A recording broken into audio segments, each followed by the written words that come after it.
ಎಲ್ಲರಿಗೂ ನಮಸ್ಕಾರ. ತೀರ್ಪು ತಿರುವು ವಿಡಿಯೋ ಸರಣಿಯ ಮೊದಲ ಕಂತು. ನೀವುಗಳು ನಿಮ್ಮ ಫೇಸ್ಬುಕ್ನಲ್ಲಿ, ವಾಟ್ಸಪ್ನಲ್ಲಿ ಮತ್ತು ಸ್ನೇಹಿತರ ಜೊತೆ ಚರ್ಚೆ ಮಾಡಬೇಕಾದ್ರೆ ಒಂದು ಸುದ್ದಿ ನಿಮ್ಮ ಕಿವಿಗೆ ಬಂದಿರುತ್ತೆ.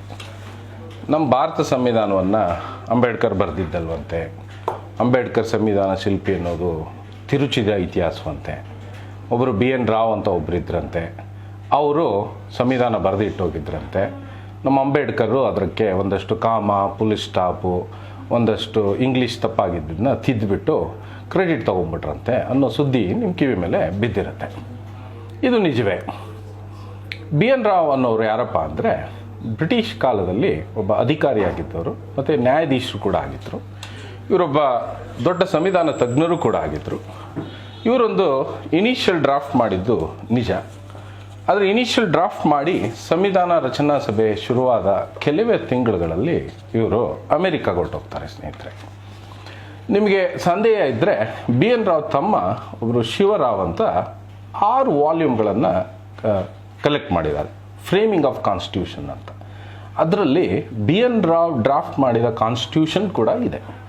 ನಿಮಗೆ ಯಾರಿಗಾದರೂ ಸಂದೇಹ ಇದ್ದವರು BN ರಾವ್ ಡ್ರಾಫ್ಟ್ ಮಾಡಿದ ಆ ಕಾನ್ಸ್ಟಿಟ್ಯೂಷನ್ನು ಮತ್ತು ಅಂಬೇಡ್ಕರ್ ಡ್ರಾಫ್ಟ್ ಮಾಡಿದ ಕಾನ್ಸ್ಟಿಟ್ಯೂಷನ್ಗಳ ಹೋಲಿಕೆ ಮಾಡಿದ್ರೆ ನಿಜವಾದ ಆರ್ಕಿಟೆಕ್ಟ್ ಯಾರು, ಸಂವಿಧಾನ ಶಿಲ್ಪಿ ಯಾರು ಅನ್ನೋದು ನಿಮಗೆ ಸ್ಪಷ್ಟವಾಗಿ ಅರ್ಥ ಆಗುತ್ತೆ. ಒಂದು ಚಿಕ್ಕ ಪರೀಕ್ಷೆಗೆ ಗೂಗಲ್ಗೆ ಹೋಗಿ BN ರಾವ್ ಬರೆದಿದ್ದಂಥ ಪ್ರಿಯಾಂಬಲ್ ಏನು ಅಂತ ಗೂಗಲ್ ಮಾಡ್ಕೊಳ್ಳಿ. ಮತ್ತು ನಿಮ್ಗೆ ಈಗಾಗಲೇ ನಮ್ಮ ಪ್ರಿಯಾಂಬಲ್ ಇದೆ, ಸಂವಿಧಾನ ಪೀಠಿಕೆ ಇದೆ. ನೀವು ಎರಡನ್ನು ಹೋಲಿಕೆ ಮಾಡಿ ಪರೀಕ್ಷೆ ಮಾಡಿ ನೋಡಿದರೆ ಅರ್ಥ ಆಗುತ್ತೆ ಎಷ್ಟೆಲ್ಲ ನಮ್ಮ ಸಂವಿಧಾನ BN ರಾವ್ ಏನು ಡ್ರಾಫ್ಟ್ ಮಾಡಿದ್ರು ಬದಲಾಗಿದೆ ಅನ್ನೋದು. ಇದರ ಜೊತೆಗೆ ನವಂಬರ್ 23, 24, 25 ಏನು ಕಾನ್ಸ್ಟಿಟ್ಯೂಂಟಿ ಅಸೆಂಬ್ಲಿ ಡಿಬೇಟ್ಸ್ನಲ್ಲಿ ಭಾಷಣ ಮಾಡ್ತಾರೆ ಎಲ್ಲರೂ ಎಷ್ಟು ಜನ ಅಂಬೇಡ್ಕರ್ಗೆ ಧನ್ಯವಾದಗಳನ್ನು ಅರ್ಪಿಸಿದ್ದಾರೆ ಅನ್ನೋದು ಗಮನಿಸಿದ್ರೆ ನಿಮಗೆ ಸಂವಿಧಾನದ ನಿಜವಾದ ಶಿಲ್ಪಿ ಯಾರು ಮತ್ತು ಸಂವಿಧಾನ ಬರೆದವರು ಯಾರು ಅನ್ನೋದು ನಿಮಗೆ ಮನವರಿಕೆ ಆಗುತ್ತೆ. ಹಾಗಂತ BN ರಾವ್ರನ್ನ ಇತಿಹಾಸದಿಂದ ಮುಚ್ಚಿಡಲಾಗಿದೆಯೇ ಅಂತ ಅಂದರೆ ಖಂಡಿತವಾಗಿ ಯಾರೂ ಮುಚ್ಚಿಟ್ಟಿಲ್ಲ. ರಾಜೇಂದ್ರ ಪ್ರಸಾದ್ ತಮ್ಮ ಕೊನೆಯ ಭಾಷಣ, ಕಾನ್ಸ್ಟಿಟ್ಯೂಂಟ್ ಅಸೆಂಬ್ಲಿ ಡಿಬೇಟ್ನ ಕೊನೆಯ ಭಾಷಣದಲ್ಲಿ BN ರಾವ್ರವ್ರನ್ನ ಶ್ಲಾಘಿಸ್ತಾರೆ, ಅವ್ರ ಸೇವೆಯನ್ನು ಸ್ಮರಿಸ್ತಾರೆ ಕೂಡ. ಮತ್ತು ಕೊನೆಯ ಭಾಷಣದಲ್ಲಿ ಅಂಬೇಡ್ಕರ್ ಕೂಡ BN ರಾವ್ರವರ ಸಹಾಯವನ್ನು ಶ್ಲಾಘಿಸ್ತಾರೆ ಮತ್ತು ಸ್ಮರಿಸ್ತಾರೆ. ಅದರಿಂದ ಯಾರು BN ರಾವ್ರ ಹೆಸರನ್ನು ಇತಿಹಾಸದಿಂದ ಮುಚ್ಚಿಟ್ಟಿಲ್ಲ.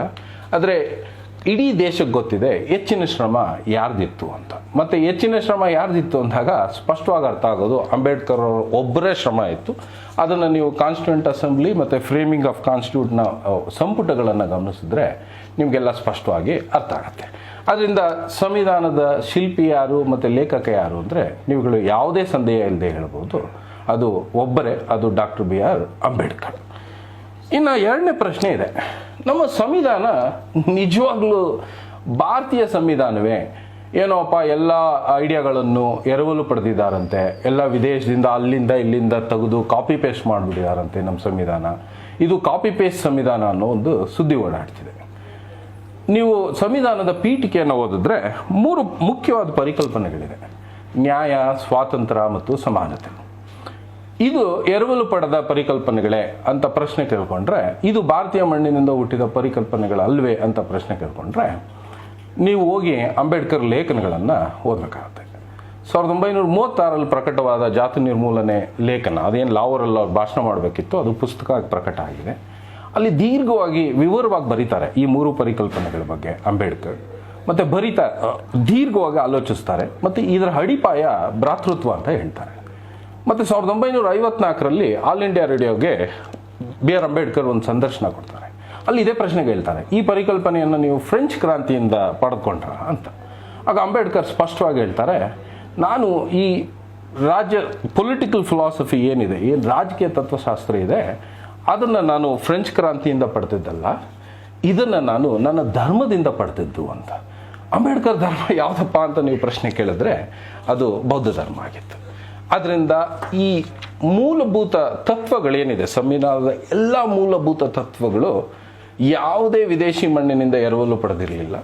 ಅಂಬೇಡ್ಕರ್ ಅವೆಲ್ಲವನ್ನು ಬುದ್ಧನ ಮಾತುಗಳಿಂದ, ವಚನಗಳಿಂದ ಮತ್ತು ಬೌದ್ಧ ಧರ್ಮದ ಪುಸ್ತಕಗಳಿಂದ ಪಡೆದುಕೊಂಡಿದ್ದರು.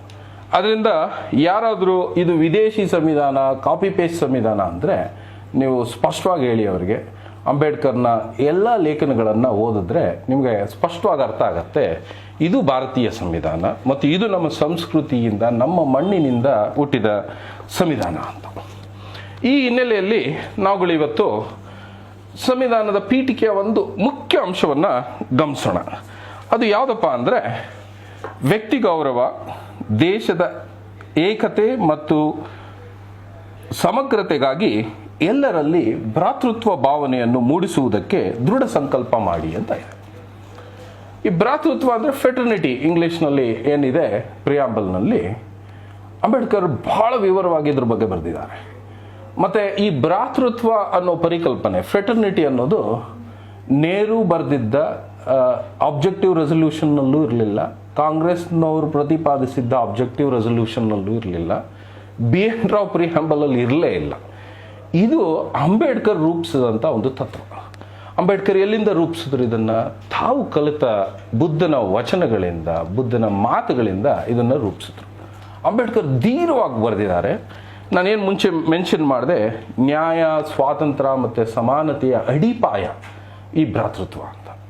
ಈ ಭ್ರಾತೃತ್ವದ ಪರಿಕಲ್ಪನೆ ನಮ್ಮೊಳಗೆ ಮೂಡಲಿಲ್ಲ ಅಂದರೆ ದೇಶದ ಒಗ್ಗಟ್ಟು ಮತ್ತು ಏಕತೆ ಸಾಧ್ಯ ಇಲ್ಲ ಅಂತ ಅಂಬೇಡ್ಕರ್ ಬಲವಾಗಿ ಪ್ರತಿಪಾದಿಸ್ತಾರೆ. ಮತ್ತು ಯಾವಾಗ ಈ ಈ ಈ ಡ್ರಾಫ್ಟನ್ನು ಕಾನ್ಸ್ಟಿಟ್ಯೂಂಟ್ ಅಸೆಂಬ್ಲಿ ಮುಂದೆ ಇಡ್ತಾರೆ, ನಾನು ಓದಿದೆ ನಿಮಗೆ, ವ್ಯಕ್ತಿ ಗೌರವ ನಂತರ ದೇಶದ ಏಕತೆ ಮತ್ತು ಸಮಗ್ರತೆ ಬರ್ತಾ ಇದೆ. ಅದರಿಂದ ಕಾನ್ಸ್ಟಿಟ್ಯೂಂಟ್ ಅಸೆಂಬ್ಲಿಯಲ್ಲಿ ಡ್ರಾಫ್ಟಿಂಗ್ ಕಮಿಟಿ ಮೀಟಿಂಗ್ಸ್ನಲ್ಲಿ ಅಂಬೇಡ್ಕರ್ಗೆ ಒಂದು ಬೇಡಿಕೆ ಇಡ್ತಾರೆ, ಮೊದಲು ದೇಶದ ಏಕತೆ ಬರಲಿ, ಆ ನಂತರ ವ್ಯಕ್ತಿ ಗೌರವ ಬರಲಿ ಅಂತ.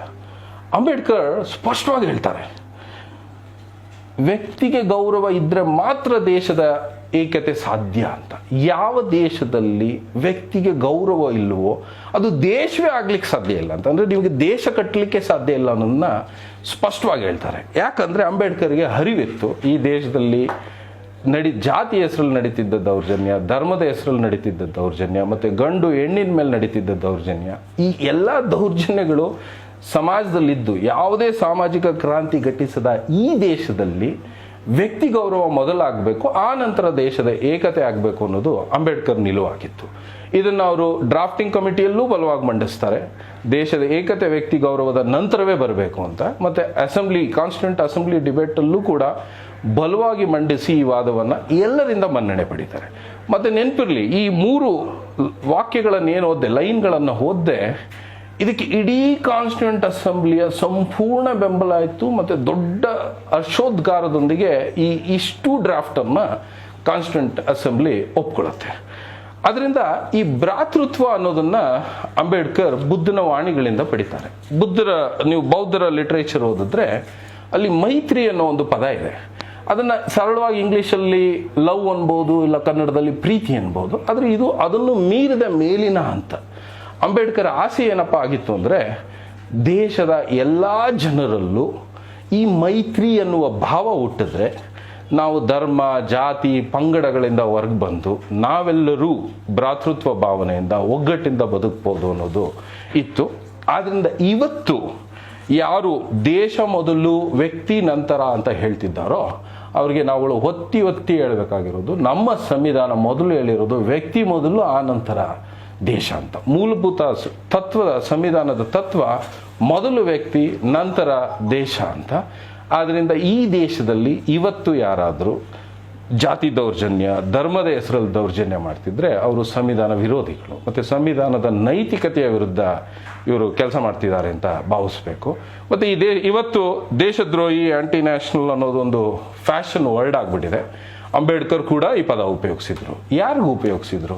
ಸರ್ಕಾರದ ವಿರುದ್ಧ ಅಸಮ್ಮತಿ ಸೂಚಿಸೋರ್ಗೆ ಅಂಬೇಡ್ಕರ್ ಈ ಪದ ಉಪಯೋಗಿಸಿರ್ಲಿಲ್ಲ. ಸರ್ಕಾರದ ನೀತಿಗಳ ವಿರುದ್ಧ, ಇಲ್ಲ ಸಾಂಸ್ಕೃತಿಕ ದೌರ್ಜನ್ಯದ ವಿರುದ್ಧ ಧ್ವನಿ ಎತ್ತೋರ ವಿರುದ್ಧ ಅಂಬೇಡ್ಕರ್ ಈ ಪದ ಉಪಯೋಗಿಸಿರ್ಲಿಲ್ಲ. ಅಂಬೇಡ್ಕರ್ ಉಪಯೋಗಿಸಿದ್ದು ಕ್ಯಾಸ್ಟ್ ಇಸ್ ಆಂಟಿ ನ್ಯಾಷನಲ್ ಅಂತಿದ್ರು. ಯಾರು ಜಾತಿ ಗ್ರಸ್ತ ಮನಸ್ಸಿದೆಯೋ, ಯಾರಿಗೆ ಜಾತಿಗ್ರಸ್ತ ಬುದ್ಧಿ ಇದೆಯೋ ಅಂಥವ್ರನ್ನ ಅಂಬೇಡ್ಕರ್ ದೇಶದ್ರೋಹಿ ಅಂತಿದ್ರು. ಅದರಿಂದ ನಿಮ್ಗಳಿಗೆ ಯಾರಿಗಾದ್ರೂ ದೇಶದ್ರೋಹಿ ಅಂತ ಕರೀಲೇಬೇಕು ಅನ್ನೋ ಇಚ್ಛೆ ಇದ್ದರೆ ಅಂಬೇಡ್ಕರ್ ಯಾರಿಗೆ ಹೇಳಿದ್ರಲ್ಲ ಅಂಥವ್ರಿಗೆ ಉಪಯೋಗಿಸಿ ಇದನ್ನು. ನಿಮಗೆ ಅಂಥವರು ಈ ದೇಶದಲ್ಲಿ ಲಕ್ಷಾಂತರ ಜನ ಸಿಗ್ತಾರೆ. ಮತ್ತು ಅಧಿಕಾರ ನಡೆಸುವ ಸರ್ಕಾರದಲ್ಲಿರೋರು ನಿಮಗೆ ಇಂಥ ಆ್ಯಂಟಿ ನ್ಯಾಷನಲ್ಗಳು ನಿಮಗೆ ಖಂಡಿತವಾಗ್ಲೂ ಸಿಗ್ತಾರೆ. ಆದ್ದರಿಂದ ಇಡೀ ಸಂವಿಧಾನದ ಮೂಲ ತತ್ವ ಈ ಭ್ರಾತೃತ್ವದ ಮೇಲೆ ನಿಂತಿದೆ. ನಮ್ಮೊಳಗೆ ಭ್ರಾತೃತ್ವ ಬರಬೇಕು ಅಂದರೆ ದೇಶದ ಒಳಗೆ ಧರ್ಮದ ಹೆಸರಲ್ಲಿ, ಜಾತಿಯ ಹೆಸರಲ್ಲಿ ನಾವುಗಳು ಶತ್ರುಗಳನ್ನು ಸೃಷ್ಟಿ ಮಾಡಬಾರ್ದು. ಕಲ್ಪಿತ ಶತ್ರುಗಳನ್ನು ಸೃಷ್ಟಿಸಿ ಜನರ ಒಗ್ಗಟ್ಟನ್ನು ಒಡಿತಿರೋರು ಸಂವಿಧಾನ ವಿರೋಧಿಗಳು. ಜನರಲ್ಲಿ ದ್ವೇಷ ಭಾವನೆ ಹುಟ್ಟಿಸ್ತಿರೋರು ಸಂವಿಧಾನ ವಿರೋಧಿಗಳು. ಅವರು ಈ ಭ್ರಾತೃತ್ವದ ಪರಿಕಲ್ಪನೆಯ ವಿರುದ್ಧ ಕೆಲಸ ಮಾಡ್ತಿದ್ದಾರೆ. ಇವರನ್ನು ಹಿಮ್ಮೆಟ್ಟಿಸಬೇಕಾಗಿರೋದು ನಮ್ಮೆಲ್ಲರ ಆದ್ಯ ಕರ್ತವ್ಯ.